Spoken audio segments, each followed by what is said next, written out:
Ada seorang saleh yang mempunyai kedekatan dengan seorang raja. Hampir setiap hari ia datang ke istana untuk memberikan nasihat-nasihat kepada sang raja, yang tidak pernah bosan mendengarkan walau terkadang ia mengulang beberapa kali nasihatnya tersebut. Hal ini bisa terjadi karena ia memang sangat tulus ikhlas, tidak ada pretensi atau pamrih apapun, khususnya keduniaan. Salah satu nasihat yang sering diulang-ulang adalah berbuatlah kebaikan kepada orang yang berakhlak baik, karena orang yang berbuat dan berakhlak jahat akan binasa oleh kejahatannya sendiri. Ternyata ada orang yang tidak suka, bahkan hasut dan kedekatannya dengan sang raja. Bahkan hasut dengan kedekatannya dengan sang raja. Ia selalu mencari jalan bagaimana bisa memisahkan orang soleh terhadap Ia selalu mencari jalan bagaimana bisa memisahkan orang soleh itu dengan sang raja. Bahkan kalau memungkinkan, dia akan dibinasakan. Setelah menyusun rencana yang matang, ia datang menghadap raja dan berkata, "Wahai raja, sesungguhnya orang soleh yang selalu mendatangi engkau itu mengatakan kepada orang-orang di sekitarnya bahwa bau mulutmu sangat busuk." "Oh, apa benar seperti itu?" tanya sang raja, setelah setengah tidak percaya.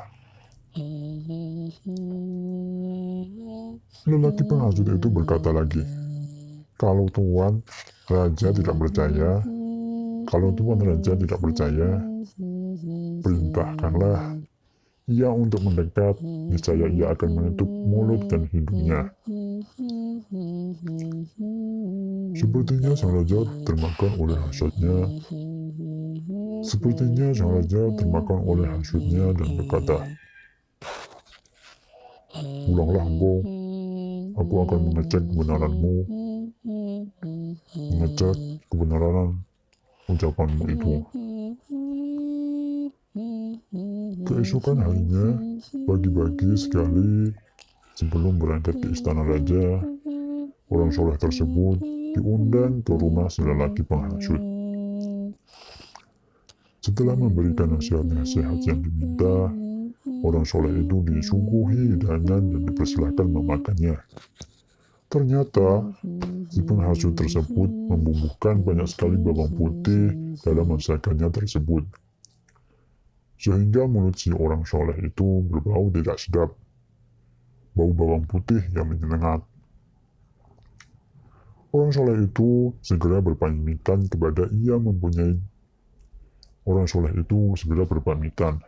karena ia mempunyai janji untuk menemui raja setiap harinya. Ia tidak punya waktu untuk bisa menghilangkan bau mulutnya itu dan menghadap raja dalam keadaan seperti itu. Ketika ia bersiap menyampaikan nasihat-nasihat, tidak seperti biasanya, tiba-tiba sang raja memanggilnya mendekat untuk duduk berhadapan. Tetapi hal itu telah diperhitungkan dengan matang oleh sang penghasut. Karena takut bau mulutnya akan mengganggu sang raja, ia menutup mulutnya. Bahkan sambil memberikan nasihatnya itu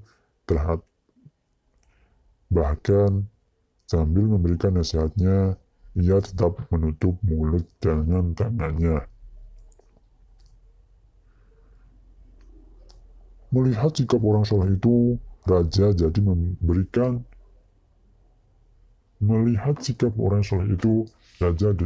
membenarkan perkataan sang penghasut. Sebelum pulang, sang raja menulis surat pada salah seorang pembesarnya yang juga salah seorang algojonya. Raja berkata dalam suratnya itu, "Jika surat ini telah aku terima, hendaklah engkau membunuh dan mengikuti pembawa surat ini.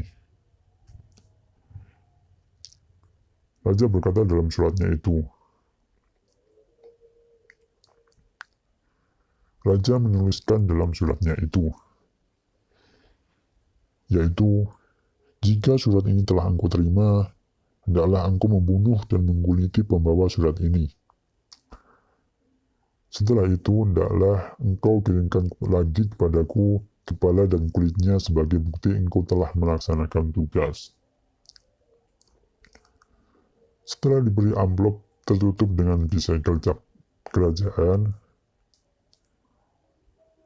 surat itu diserahkan kepada orang soleh itu dan diperintahkan untuk membawanya pada sang algojo dan pembesar tadi. Orang soleh itu menerima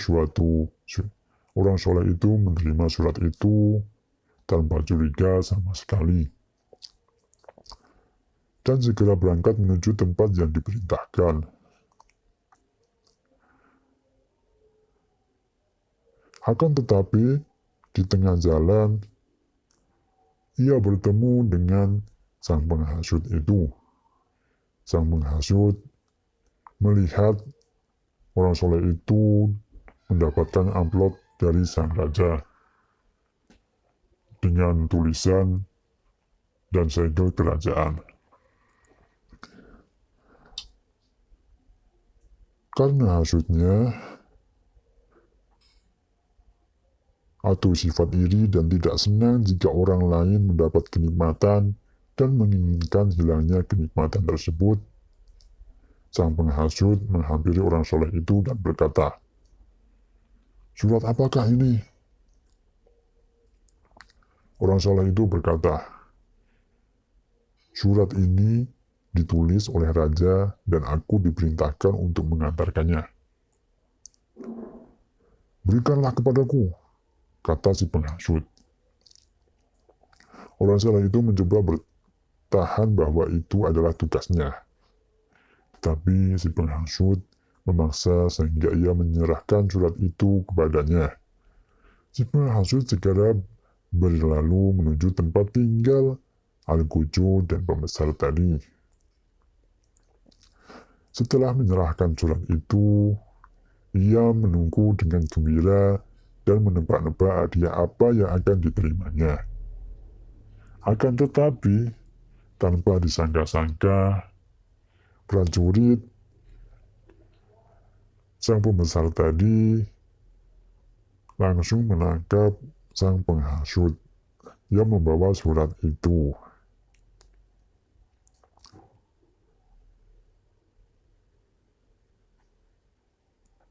Sang penghasut keheranan. Dia bertanya kepada sang pembesar,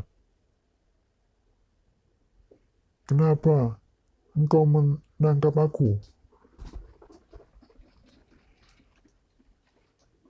Sang pembesar itu berkata, "Dalam surat ini, raja memerintahkan untuk membunuh orang yang membawa surat ini, kemudian memenggal dan mengulitinya."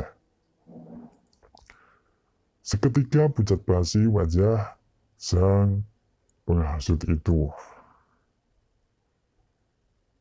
dan berkata, "Sesungguhnya surat ini bukan untukku.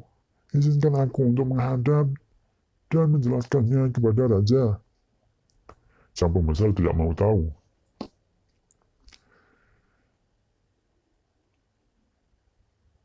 Dia berkata lagi, "Surat dari raja adalah mutlak, tidak bisa dibantah dan diganggu-gugat. Saya harus melaksanakan perintah ini." Ia segera menyembelih sang penghasut dan mengulitinya, serta memanggal kepalanya untuk diserahkan kepada raja, yang dilakukan oleh algojo-algojonya.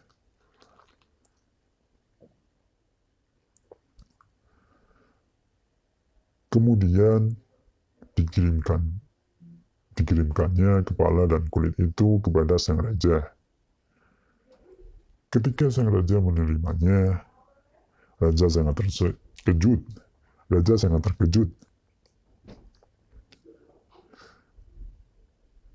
dan memerintahkan prajurit untuk mendatangkan orang soleh itu ke hadapannya. Ketika telah tiba di hadapan raja, orang soleh itu ditanya, "Mengapa engkau tidak mengantarkan sendiri surat itu seperti perintahku?" Orang soleh itu menceritakan apa yang telah terjadi dan meminta maaf kepada sang raja karena tidak menepati amanah yang diserahkan kepadanya. Raja berkata lagi, "Benarkah engkau berkata kepada orang-orang bahwa bau mulutku sangat busuk?" "Astagfirullah, tidak benar sang raja. Astagfirullah, tidak benar raja. Saya tidak mengatakan itu. Tetapi mengapa engkau menutup mulutmu ketika engkau kuperintahkan mendekat padaku?"